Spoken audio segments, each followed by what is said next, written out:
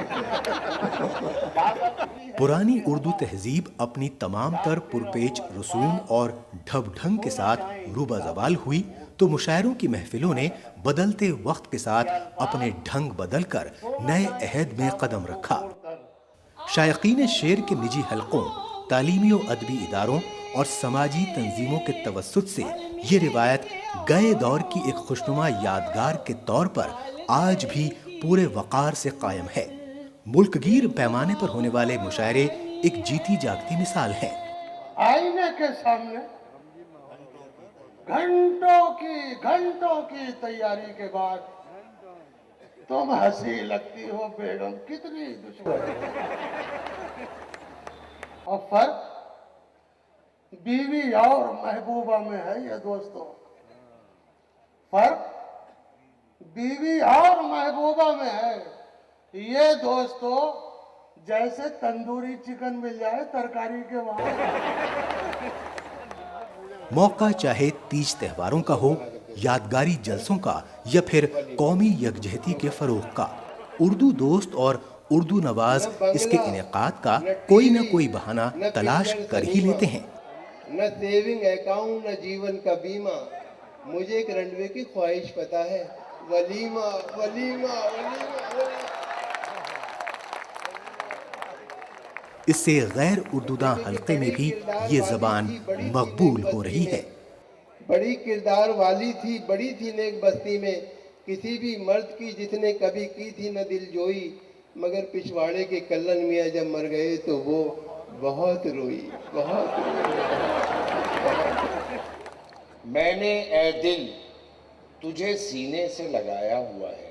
ہر روایت جیسے جیسے آگے بڑھتی ہے اس میں کچھ مفید اور خوشگوار تبدیلیاں بھی رونما ہوتی ہیں. اور تو ہے کہ میری جان کو آیا ہوا ہے. آج مشاعرے کی روایت بہت آگے بڑھ چکی ہے اور اس کی مختلف اقسام ہیں.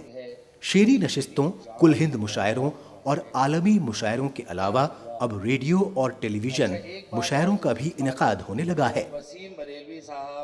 ذرائع ابلاغ کے ان جدید ذرائع سے اس کی ترسیل کا پیمانہ کافی وسیع ہو چکا ہے اور کسی شہر میں ہونے والے مشاعرے سے ملک گیر پیمانے پر لوگ لطف اندوز ہو جاتے ہیں. ہوا جو میری زندگی چلاتی ہے، چراغ میرا خدا جانے کیوں بجھاتی ہے، اور جو حادثات کے ڈر سے گھروں میں بیٹھے ہیں، جو حادثات کے ڈر سے گھروں میں بیٹھے ہیں، انہیں خبر ہو کہ گھر میں بھی موت آتی ہے. اس سے اردو شعر و شاعری کی رسائی بہت وسیع پیمانے پر ہو رہی ہے.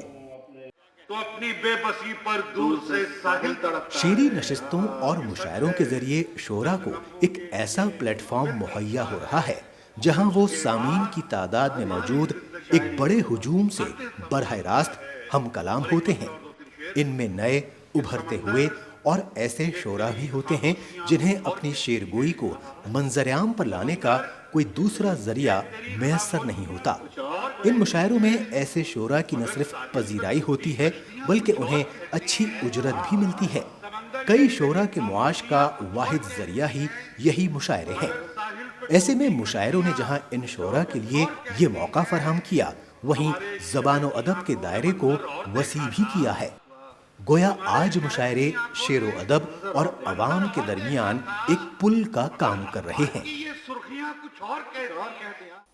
تو یہ ہے آج کا دور مشاعروں کا. جیسے جیسے اردو زبان کی نشو و نما ہوئی اور تبدیلیاں پیدا ہوئیں، ویسے ویسے مشاعرہ بھی بدلتا چلا گیا. آج اردو بازار سے نکل کر مشاعرہ لندن اور واشنگٹن اور ٹوکیو جیسے گلیوں کے محلوں میں مشاعرے کی آوازیں سنائی پڑ رہی ہیں، اور شعر و شاعروں کی شاعری کی محفل جب سج رہی ہے. بات کرتے ہیں ڈاکٹر ماجد دیوبندی صاحب سے، جو ساری دنیا میں اس وقت مشاعرے پڑھ رہے ہیں اور قریب سے دیکھ رہے ہیں کہ حال کا مشاعرہ کیسا ہے اور اردو کی مقبولیت میں وہ کیا رول ادا کر رہا ہے. پھر سے آپ کا خیر مقدم ہے. اب تو یہ عالم ہے کہ گلی گلی کوچے کوچے، ابھی آپ ذکر کر رہے تھے کہ ابھی آپ لوٹے ہیں رامپور اور کہاں مراد آباد، جی لکھنؤ، سب جگہ بہت مشاعرے ہو رہے ہیں. اور کبھی لندن تو کبھی جدہ تو کبھی. جی آج پوری دنیا ایک کیسا ہے آج کا مشاعرہ اور کتنا بدل گیا ہے؟ میں یہ تو نہیں کہوں گا کہ ہم مایوس ہیں، لیکن میرا خیال ہے کہ بہت خوش آئند تبدیلی نہیں ہے. اس میں ہمارا حصہ زیادہ ہے. آج مشاعرہ ہمارا حصہ ہے، شعراء کا. ہم لوگ خود مشاعرہ ارینج کرتے ہیں، اور آج مشاعرہ جو ہے پروفیشن ہو گیا. اس بات سے انکار نہیں کیا جا سکتا کہ اردو کی ترویج و اشاعت میں اور مقبولیت میں مشاعرہ کا آج بھی بے مشاعرے کا انتہا اہم کردار کردار ہے. بے انتہا اہم کردار. مثلاً بہت سے ہمارے ہندو بھائی ہیں شاعری کی شین نہیں جانتے، لیکن وہ جگجیت سنگھ کی غزلیں سنتے ہیں. بلکہ ایک جگہ جگجیت سنگھ گا رہے تھے تو انہوں نے فرمائش کی کہ آپ اپنی وہ غزل سنائیے، ہر ایک بات پہ کہتے ہو تم کہ تو کیا ہے. دیٹ مینس غزل سنگر اور شاعر میں انہیں فرق نہیں لگا. انہیں نہیں یاد کہ غالب کیوں، انہوں نے کہا جگجیت سنگھ کی غزل ہے. اردو کی مقبولیت وہ خواہ فلموں میں ہو یا کہیں ہو، اس میں اس کو ہر جگہ پہنچانے کا کام مشاعروں نے کیا، اور آج بھی وہ کریں. بالکل. آج بھی آپ دیکھیں کہ ہم جو پرانے گانے ہیں جنہیں ہم گانے کہتے ہیں وہ تو نظمیں ہیں پوری، اور آج بھی غزلیں ہیں ساری. اب بات ہے اس زمانے کی غزل جو آپ آج تصور نہیں کر سکتے. میں جو سربا سجدہ کبھی ہوا تو زمین سے آنے لگی صدا، تیرا دل تو ہے ثنا ماشنا، تجھے کیا ملے گا نماز میں. یہ فلم میں آ رہی ہے، جو ہم کورس میں پڑھتے ہوئے 10 بار پوچھتے ہیں کہ اس کا مطلب کیا ہے. سربا سجدہ، زمین سے صدا آ رہی ہے، تیرا دل تو ہے ثنا ماشنا. لیکن یہ کہ کیا ہمارے عہد کے یہ تبدیلی، یہ بات کیسے ہوئی خاص طور سے اس دور حاضر میں کہ انٹرنیشنل ہو گیا مشاعرہ. آج جدہ تو کبھی دبئی تو کبھی لندن اور نیو یارک اور ٹورنٹو اور ان سی جگہوں پہ مشاعرے ہو رہے ہیں. یہ زبان کا کمال ہے یا شاعری کا کمال ہے، کس یا مشاعروں کا کمال ہے، کیا چیز ہے؟ ظفر بھائی، ہمارے یہاں کے لوگ پوری دنیا میں اپنے معاش کے لیے گئے، معاشی طور پر گئے. اب وہاں وے آف انٹرٹینمنٹ کچھ نہیں ہے. اردو وہ جانتے ہیں، تہذیب جانتے ہیں. اب معلوم ہوا کہ لندن میں 10,000 ہندوستانی ہے، اس میں 10,000 میں 2-3 ہزار ایسے ہیں کہ یار ہم جب علی گڑھ میں تھے کیا مشاعرے ہوتے تھے، اور سی ڈیز دیکھتے تھے اور آڈیو سنتے تھے، جگر صاحب کو سنتے تھے. یہاں محفل سجائی جائے. لوگوں نے اہتمام کیا، محفل سجائے گئے. معلوم ہو کہ 1,000 آدمی آئے، اگلے مشاعرے میں 5,000 آدمی تھے. تو وہ ان کا وے آف انٹرٹینمنٹ. اچھا سال میں ان کے لیے تو اور کچھ ہے نہیں، صبح آفس گئے، شام کو آ گئے، بزنس میں لگے، تو کیا کریں گے. ان کے لیے اس سے بہتر طریقہ ہی نہیں ہے کہ سال میں 2-3 شامیں ہو جائیں، فریش ہو کے آدمی چلے جائے، شاعری سن لے، اپنے عزیزوں سے مل لے، ملک میں جو ہمارے ہندوستان کے لوگ رہ رہے ہیں ان سے مل لے. تو اس کی زیادہ جو ترویج و اشاعت اس لیے بھی ہوئی کہ وہاں لوگوں کی دلچسپی کا بہترین ذریعہ بنا مشاعرہ. اچھا ایک رات میں آپ کی اور ناظرین کے لیے میں ایک بات عرض کروں دل کی گہرائیوں سے، شاید آپ قبول کریں گے کہ دنیا میں مشاعرے جیسا کوئی سٹیج ہے ہی نہیں کہ ایک آدمی اپنے شعر پڑھ رہا ہے اور 10,000 آدمی بیک وقت سن رہے ہیں اور داد دے رہے ہیں. دنیا میں کچھ نہیں ایسا. یعنی اردو مشاعروں کی جو تاریخ تھی اس نے اردو تہذیب میں کی بازیافت اس کو کہا جائے، اور اس کی نشر و اشاعت میں جو اہم رول ادا کیا، وہ ماضی ہی نہیں بلکہ مستقبل بلکہ حال میں بھی وہ روایت قائم ہے.